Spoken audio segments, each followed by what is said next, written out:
This is a load of BS. How stupid do you think the RF is after everything Harry and have put them through, and still do? Prince William will not even give Harry the time of day, let alone allow him back to be remotely close to Catherine and his children. The bridge has been burned and it's not being rebuilt by anyone. The RF knows exactly what Harry and Mm's mo is, they are very keenly aware of what is all about, and there is no favor there. They are not going to allow them to pivot back into the royal fold, let alone become senior. Working royals again. Just like that, risking everything the RF has had to do to protect themselves from further sabotage at the hands of Harry and Why on earth would the RF simply open the door so they can walk right in and continue their deception works from the inside out? Harry and will continue to fail in their so-called independent lives. The writing has been on the wall for 2 years now, but that is their problem. The RF is not obligated to save them, pick them up off the floor, and hand them a royal life again. Tina Brown is delusional. This will never happen. Royal author Tina Brown believes the Duke and Duchess of Sussex may eventually grow weary of their new roles in entertainment and attempt to return to the royal fold. Unlike being a working member of the firm, Hollywood doesn't always grant status and a steady income, no matter the hard work. However, she cautions against writing Meghan, Harry, and their organization Archewell off as entertainment moguls just yet. I believe neither Charles nor William would accept a return of Harry and her. It's not just about their truly awful behavior toward their own families, but also because the sight and sound of Harry and her being booed by the public at every appearance would devalue the entire monarchy in the eyes of the world. I don't believe either Charles or William will risk that. The author of the Palace Papers told the entertainment newsletter The Ankle, "The trouble with pronouncing on Archewell projects is that a big announcement could render judgment foolish, as in, it's a shame Huma Abedin has no love life, only to find she's dating Bradley Cooper." I think the Sussexes are beginning to realize the mirage of entertainment deals, which are wildly difficult to deliver on, as everyone in Hollywood knows. It's much, much easier to be a royal, which offers perennial status without much requirement for quo. Watch for the pivot in a year or two, when the Sussexes feel the calling to return to the UK to serve Harry's country and rejoin the balcony lineup for which front-page coverage is assured. Prince Harry and Meghan had dipped their toes into the entertainment industry while they were still two working members of the firm. In 2019, the Duke announced he was working on a mental health series called The Me You Can't See for Apple TV+. Let me make something 100% clear. If those two come back as part-time royals, then I can guarantee the support will no longer be for the RF but for a republic. The people of this country will not put up with these two leeches carrying out royal duties in any shape or form. So if the Queen and Prince Charles read this rag, then take note. I'm given to understand the Queen reads all the papers, including the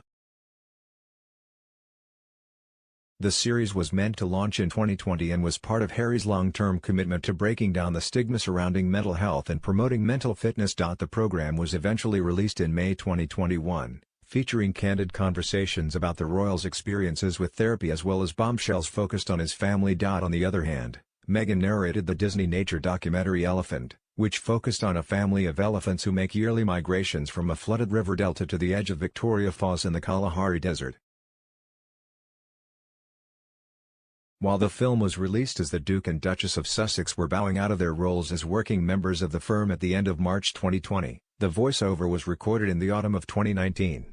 Meghan donated the proceeds to a charity close to her and Harry's heart, Elephants Without Borders, which works in elephant conservation. After the Sussexes split from the firm, they signed a deal with Netflix, announced in September 2020, and Spotify, revealed in December that same year.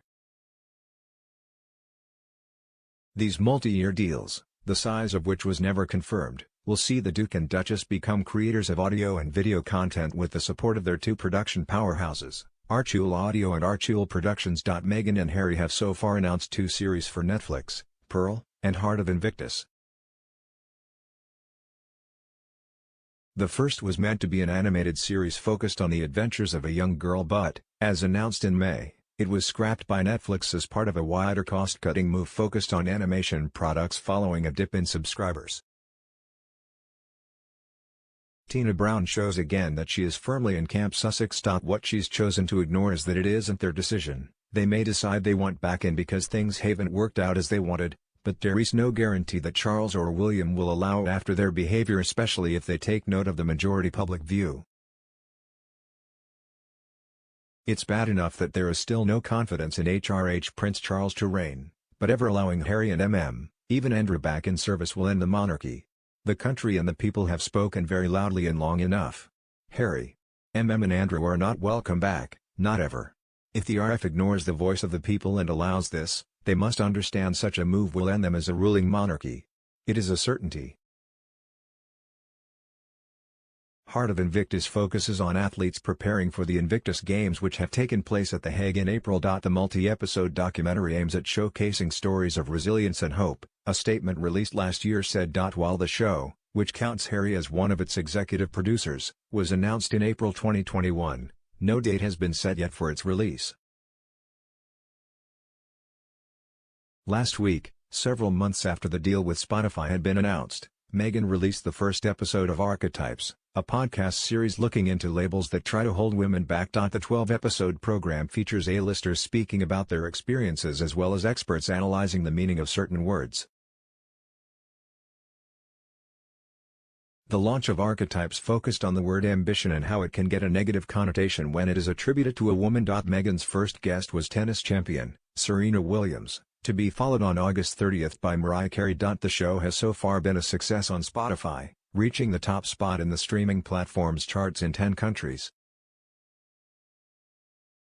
It is highly likely that their money will run out. I believe that their annual expenditure at the moment at around $10 million. That is just unsustainable for a talentless couple of dorks. In those circumstances, it would not surprise me to learn that the duplicitous couple tries to winkle some support out of the royal family. And it's a big and dangerous gamble.